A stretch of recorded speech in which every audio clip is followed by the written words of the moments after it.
மக்களே, சென்னையில் ஒரு தூய்மை பணியாளருக்கு நடந்த சம்பவம். அந்த நியூஸை நான் கேட்கும்போதும் சரி, இப்போ நான் சொல்லி நீங்கள் கேட்கும்போதும் சரி, உங்களுக்கு ஒன்று தோணும். டேய், குடிச்சு புட்டா என்ன வேணா பண்ணுவீங்களாடா. ஆக்சுவலாக சென்னை அடையாறு பகுதியில் வந்து ஒரு மிட் நைட்டில் ஒரு தூய்மை பணியாளர் அவங்க ரீசெண்ட் டைமில் அந்த அடையாறு பகுதியில் வந்து க்ளீன் பண்ணிட்டு இருக்காங்க. நாட்டை சுத்தம் செய்யக்கூடிய பணியில் இருக்காங்க அவங்க. ஸோ அவங்கக்கிட்ட ஒரு இளைஞன் வரான், பைக்கில் வரான். நிறுத்தி அந்த பைக்கை விட்டு இறங்கி கீழே இறங்கி ஸோ அவன் வந்து சில செயல்களை வந்து செய்திருப்பதாக சோசியல் மீடியாவில் வந்து சொல்லிட்டு இருக்காங்க. அவங்க அப்படி என்ன செய்யறானா, அவன் என்ன செய்யறானா, ஸோ அவனுடைய பேண்ட் ஜிப்பெல்லாம் கழட்டி ஸோ ஒரு வக்கர புத்தி அந்த இடத்துல வந்து காமிச்சிருக்கான். அவனுடைய பாலியல் அத்துமீறலை அந்த தூய்மை பணியாளர்கிட்ட வந்து நடந்துக்க ட்ரை பண்ணியிருக்கான். பட் அந்த பெண் வந்து அவங்க தூய்மை பணி செய்யும் போது அவங்க தொடப்பம் கையில் வச்சிருப்பாங்க இல்லையா, அந்த தொடப்பத்தை வச்சு பயங்கரமாக அடி வெளுத்து விட்டுருக்காங்க அவனை. இந்த வீடியோலாம் இப்போ இணையத்தில் வந்து பார்க்க முடியுது. இந்த வீடியோவை எடுத்தது வந்து காருக்குள்ள இருக்கக்கூடிய இன்னொரு நபர் சரியான அடி வாங்கலாம் தொடப்பத்திலேயே. ஸோ அதுக்கப்புறம் அவனுடைய பைக் நம்பர் இதெல்லாம் வச்சு ட்ரேஸ் பண்ணி பார்க்கும்போது ஆந்திராவில் இருக்கக்கூடிய ஒரு பையன், அவனுக்கு வந்து 25 வயசு என்பது ஆகுது. அவன் வந்து அந்த விசாரணையின் போது சில தகவல்களை வந்து சொல்லியிருக்கான். என்ன சொல்லியிருக்கான்னா, நான் வந்து அந்த இடத்துல வந்து யூரினேட் பண்ண இறங்கினேன். ஸோ அப்போ வந்து அவங்க இருந்தாங்க அப்படின்ட்டு அவன் சொல்லியிருக்கான்.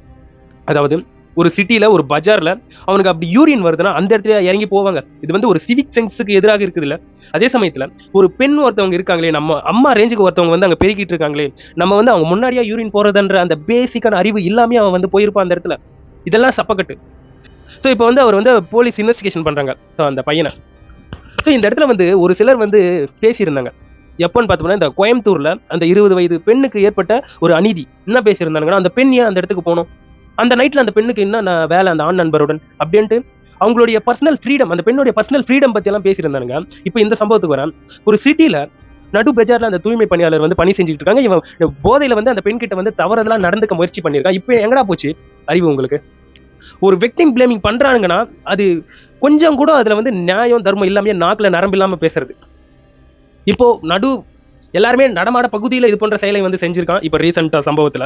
ஸோ இதை வச்சு என்ன புரிஞ்சுக்க முடியுதுன்னா, ஒருத்தன் குடிச்சு புட்டான்னா, ஒருத்தனுக்கு வக்கர புத்தி ஏற்பட்டதுன்னா அவனுக்கு புதரோ இல்ல காலியான இடமோ எல்லாம் தேவை கிடையாது. அவன் வந்து அவனுடைய வக்கர புத்தியை ஒரு பெண், அவங்க வந்து அவனுக்கு 70 வயசு கிழவியா இருக்கட்டும், இல்ல 25 வயசு குமரியா இருக்கட்டும், இல்ல 5 வயசு குழந்தையா இருக்கட்டும், இது போன்ற வக்கர புத்தி கொண்ட நாய்ங்க அப்படிதான் பண்ணுவானுங்கன்றதை வந்து ப்ரூவ் பண்ணிட்டானுங்களா? இப்போ என்னடா பண்ண போறீங்க? சும்மா இந்த விக்டிம் பிளேமிங் பண்றதெல்லாம் இந்த இடத்துல வந்து சரி கிடையாது. ஸோ அந்த மாதிரி பண்ணாதீங்க. இந்த விக்டிம் பிளேமிங் பண்றீங்களா, உனக்கும் அக்கா தங்கச்சி அம்மா எல்லாரும் இருக்காங்களா, அவங்கள பத்தி கொஞ்சம் யோசிச்சு பாரு. அவங்களுக்கு இந்த மாதிரி நடந்ததுன்னா அங்க கூட உட்காந்து நீ ஏன் அங்க போன, உன் மேல தப்புன்ட்டு அவங்கள குறை சொல்வியா, இல்ல இது போன்ற கீழ்த்தனமான செயலை செஞ்ச இந்த நாய்களுக்கு எதிராக போராடி தண்டனையை வாங்கி தருவியா? ரொம்ப எமோஷன் ஆகுதுங்க இது போன்ற விஷயங்களை வந்து கேட்கும்போது. என்னதான் இது போன்ற விஷயங்களை வந்து தடுத்து நிறுத்த முடியலையானாலும் அதை உங்களுடைய குரலையாச்சும் ஒழுங்கா அதற்கு எதிராக கொடுங்கடான்ற மாதிரி தான் இந்த இடத்துல வந்து பேச வேண்டியதா இருக்கு. இதை பத்தி நீங்க என்ன நினைக்கிறீங்கன்றத பதிவு பண்ணுங்க கமெண்ட் செக்ஷன்.